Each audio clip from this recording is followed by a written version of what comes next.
Autobiography of Anthony Trollope, The Last Chronicle of Barset, Leaving the Post Office, St. Paul's Magazine. I will now go back to the year 1867, in which I was still living at Waltham Cross. I had some time since bought the house there which I had at first hired, and added rooms to it, and made it for our purposes very comfortable. It was, however, a rickety old place, requiring much repair, and occasionally not as weather tight as it should be. We had a domain there sufficient for the cows, and for the making of our butter and hay. For strawberries, asparagus, green peas, out-of-door peaches, for roses especially, and such everyday luxuries, no place was ever more excellent. It was only 12 miles from London, and admitted therefore of frequent intercourse with the metropolis. It was also near enough to the Ruthin country for hunting purposes. No doubt the Shoreditch station, by which it had to be reached, had its drawbacks. My average distance also to the Essex meets was 20 miles. But the place combined as much or more than I had a right to expect. It was within my own postal district, and had upon the whole been well chosen. The work that I did during the 12 years that I remained there, from 1859 to 1871, was certainly very great.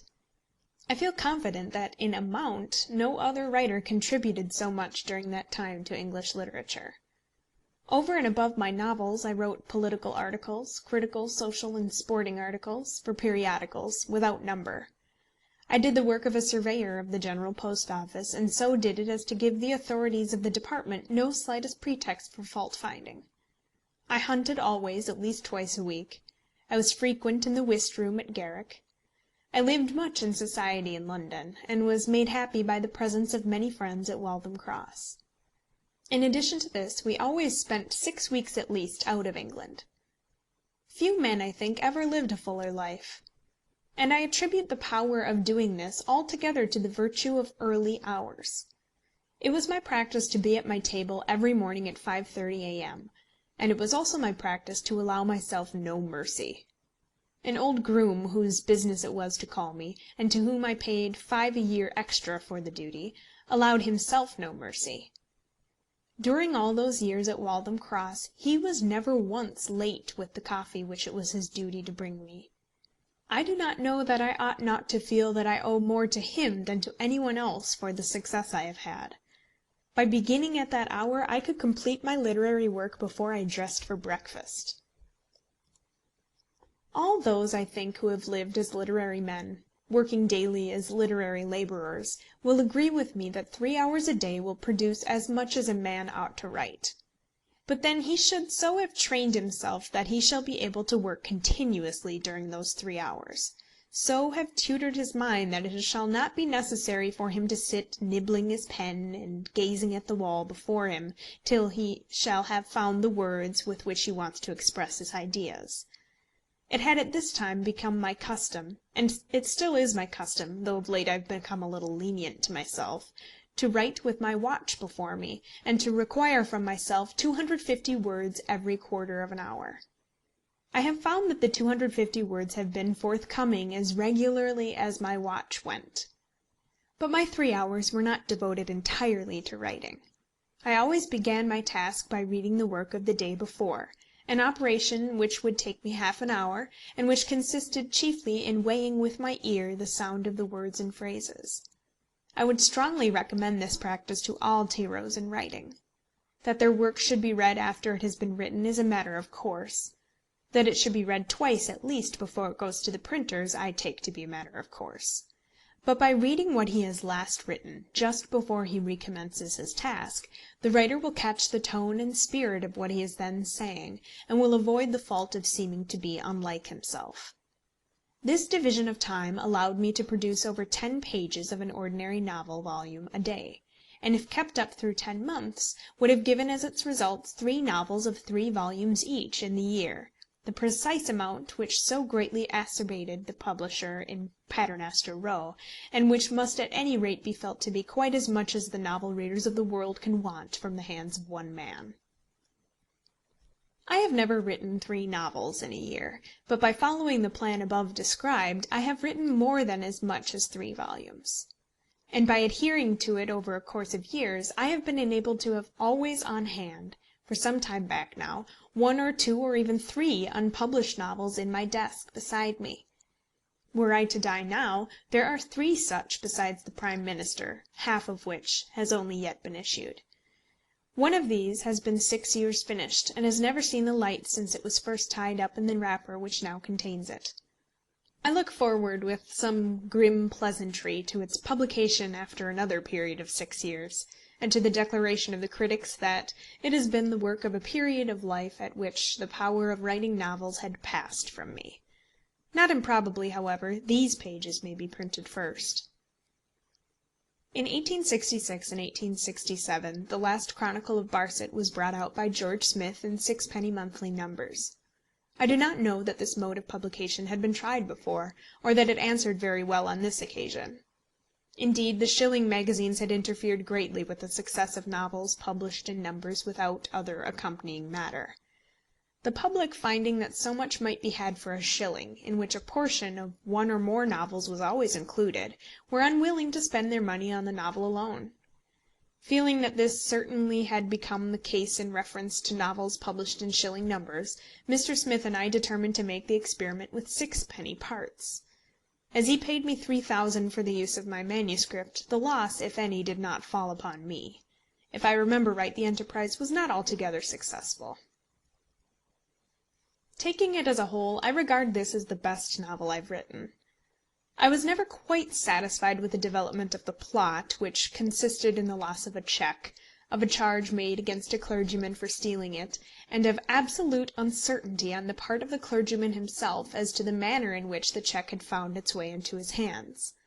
I cannot quite make myself believe that even such a man as Mr. Crawley could have forgotten how he got it. Nor would the generous friend who was anxious to supply his wants have supplied them by tendering the cheque of a third person. Such fault I acknowledge, acknowledging at the same time that I have never been capable of constructing with complete success the intricacies of a plot that required to be unravelled. But while confessing so much, I claim to have portrayed the mind of the unfortunate man with great accuracy and great delicacy. The pride, the humility, the manliness, the weakness, the conscientious rectitude and bitter prejudices of Mr. Crawley were, I feel, true to nature and well described. The surroundings, too, are good. Mrs. Proudie at the palace is a real woman, and the poor old dean dying at the deanery is also real. The archdeacon in his victory is very real. There is a true savour of English country life all through the book. It was with many misgivings that I killed my old friend Mrs. Proudie. I could not, I think, have done it but for a resolution taken and declared under circumstances of great momentary pressure. It was thus that it came about. I was sitting one morning at work upon the novel at the end of the long drawing-room of the Athenaeum Club, as was then my wont when I had slept the previous night in London. As I was there, 2 clergymen, each with a magazine in his hand, seated themselves, one on one side of the fire and one on the other, close to me. They soon began to abuse what they were reading, and each was reading some part of some novel of mine. The gravamen of their complaint lay in the fact that I reintroduced the same characters so often. "Here," said one, "is that archdeacon whom we have had in every novel he has ever written." "And here," said the other, "is the old duke whom he has talked about till everybody is tired of him. If I could not invent new characters, I would not write novels at all." Then one of them fell foul of Mrs. Proudie. It was impossible for me not to hear their words, and almost impossible to hear them and be quiet. I got up, standing between them. I acknowledged myself to be the culprit.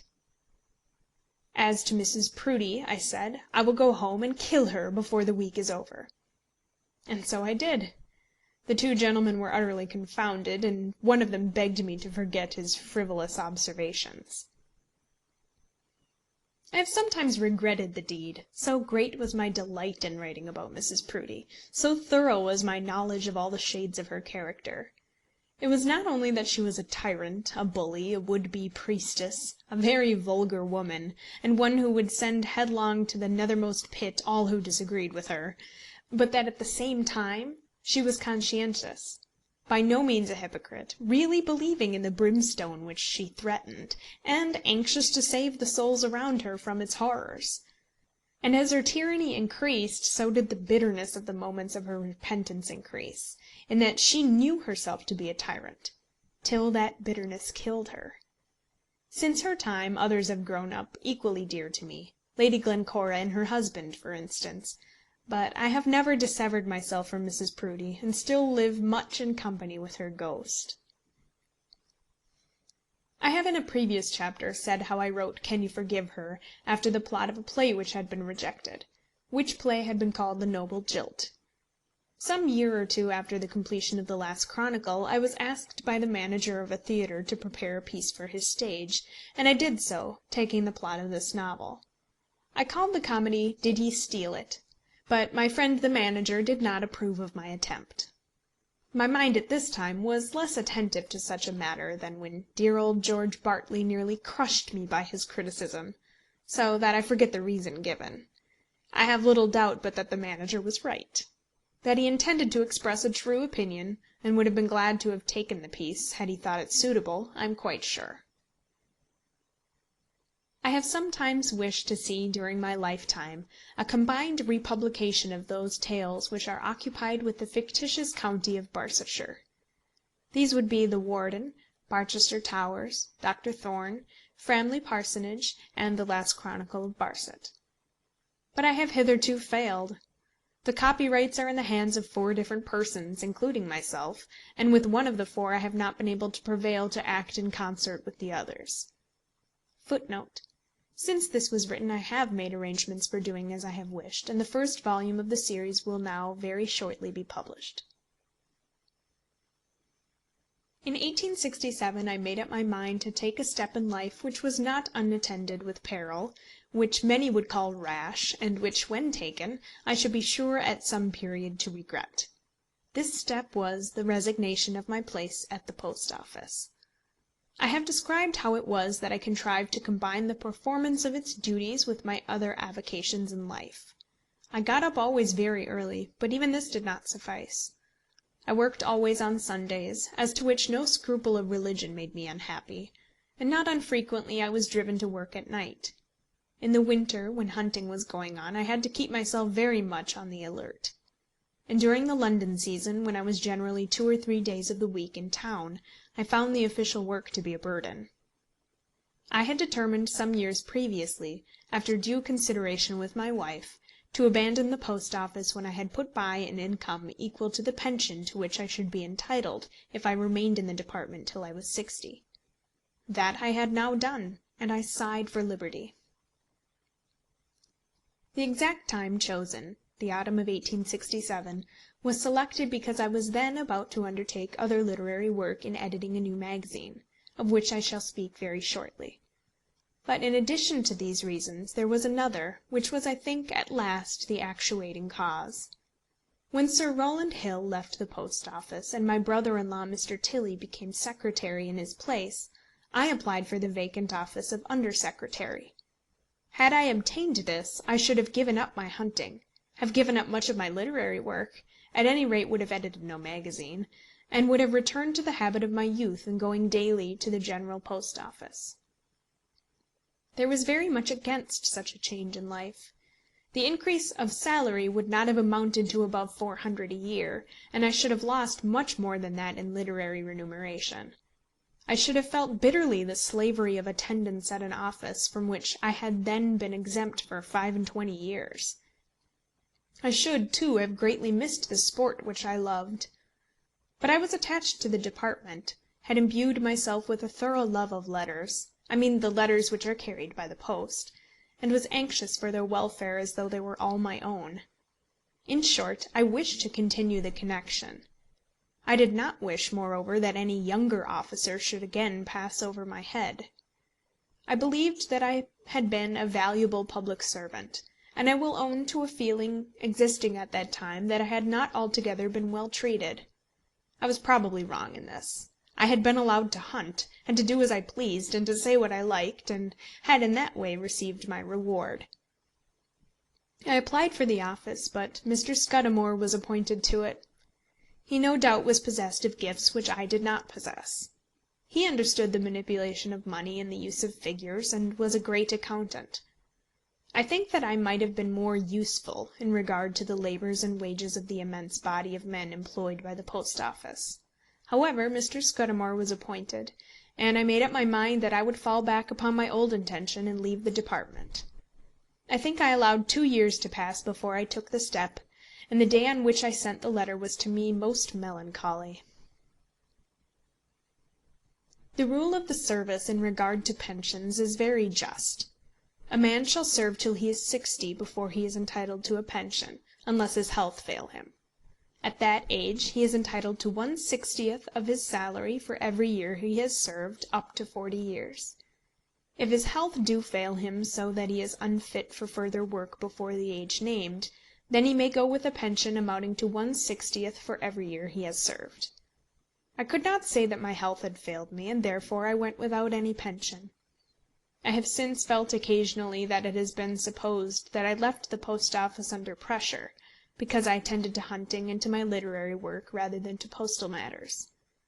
As it had for many years been my ambition to be a thoroughly good servant to the public, and to give to the public much more than I took in the shape of salary, this feeling has sometimes annoyed me.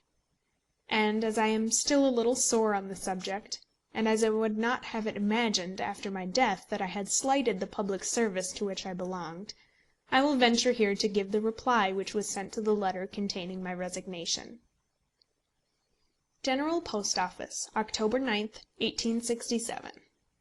Sir, I have received your letter of the 3rd this month, in which you tender your resignation as surveyor in the Post Office service, and state as your reason for this step that you have adopted another profession, the exigencies of which are so great as to make you feel you cannot give to the duties of the Post Office that amount of attention which you consider the Postmaster General has a right to expect. You have for many years ranked among the most conspicuous members of the Post Office, which, on several occasions, when you have been employed on large and difficult matters, has reaped much benefit from the great abilities which you have been able to place at its disposal. And in mentioning this, I have been especially glad to record that, notwithstanding the many calls upon your time, you have never permitted your other avocations to interfere with your Post Office work, which has been faithfully and indeed energetically performed. There was a touch of irony in this word energetically, but it still did not displease me. In accepting your resignation, which he does with much regret, the Duke of Montrose desires me to convey to you his own sense of the value of your services, and to state how alive he is to the loss which will be sustained by the department in which you have long been an ornament, and where your place will with difficulty be replaced. Signed, J. Tilley. Readers will no doubt think that this is official flummery, and so in fact it is. I do not at all imagine that I was an ornament to the Post Office, and have no doubt that the secretaries and assistant secretaries very often would have been glad to be rid of me, but the letter may be taken as evidence that I did not allow my literary enterprises to interfere with my official work. A man who takes public money without earning it is to me so odious that I can find no pardon for him in my heart. I have known many such, and some who have craved the power to do so. Nothing would annoy me more than to think that I should even be supposed to have been among the number. And so my connection was dissolved with the department to which I had applied the 33 best years of my life. I must not say devoted, for devotion implies an entire surrender, and I certainly had found time for other occupations. It is, however, absolutely true that during all those years I had thought very much more about the Post Office than I had of my literary work, and had given to it a more unflagging attention. Up to this time I had never been angry, never felt myself injured or unappreciated in that my literary efforts were slighted. But I had suffered very much bitterness on that score in reference to the Post Office, and I had suffered not only on my own personal behalf, but also, and more bitterly, when I could not promise to be done the things which I thought ought to be done for the benefits of others. That the public in little villages should be enabled to buy postage stamps, that they should have their letters delivered free and at an early hour, that pillar letter boxes should be put up for them, of which accommodation in the streets and ways of England I was the originator, having, however, got the authority for the erection of the first at St. Heliers in Jersey; that the letter carriers and sorters should not be overworked; that they should be adequately paid and have some hours to themselves, especially on Sundays; above all, that they should be made to earn their wages, and, latterly, that they should not be crushed by what I thought to be the damnable system of so-called merit. These were the matters by which I was stirred to what the secretary was pleased to call energetic performance of my duties. How I loved when I was contradicted, as I was very often, and no doubt very properly, to do instantly as I was bid, and then to prove that what I was doing was fatuous, dishonest, expensive, and impracticable. And then there were feuds, such delicious feuds. I was always an anti-Hillite, acknowledging indeed the great thing which Sir Rowland Hill had done for the country, but believing him to be entirely unfit to manage men or to arrange labour. It was a pleasure to me to differ from him on all occasions, and looking back now I think that in all such differences I was right. Having so steeped myself, as it were, in postal waters, I could not go out from them without a regret. I wonder whether I did anything to improve the style of writing in official reports. I strove to do so gallantly, never being contented with the language of my own reports unless it seemed to have been so written as to be pleasant to be read. I took extreme delight in writing them, not allowing myself to recopy them, never having them recopied by others, but sending them up with their original blots and erasures, if blots and erasures there were. It is hardly manly, I think, that a man should search after a fine neatness at the expense of so much waste labour, or that he should not be able to exact from himself the necessity of writing words in the form in which they should be read. If a copy be required, let it be taken afterwards, by hand or by machine, as may be; but the writer of a letter, if he wish his words to prevail with the reader, should send them out as written by himself, by his own hand, with his own marks, his own punctuation, correct or incorrect, with the evidence upon them that they have come from out of his own mind. And so the cord was cut, and I was a free man to run about the world where I would. A little before the date of my resignation, Mr. James Virtue, the printer and publisher, had asked me to edit a new magazine for him, and had offered me a salary of £1000 a year for the work, over and above what might be due to me for my own contributions. I had known something of magazines, and did not believe that they were generally very lucrative. They were, I thought, useful to some publishers as bringing grist to the mill, but as Mr. Virtue's business was chiefly that of a printer, in which he was very successful, this consideration could hardly have had much weight with him. I very strongly advised him to abandon the project, pointing out to him that a large expenditure would be necessary to carry on the magazine in accordance with my views, that I could not be concerned in it on any other understanding, and that the chances of an adequate return to him of his money were very small. He came down to Waltham, listened to my arguments with great patience, and then told me that if I would not do the work he would find some other editor. Upon this I consented to undertake the duty. My terms as to salary were those which he had himself proposed.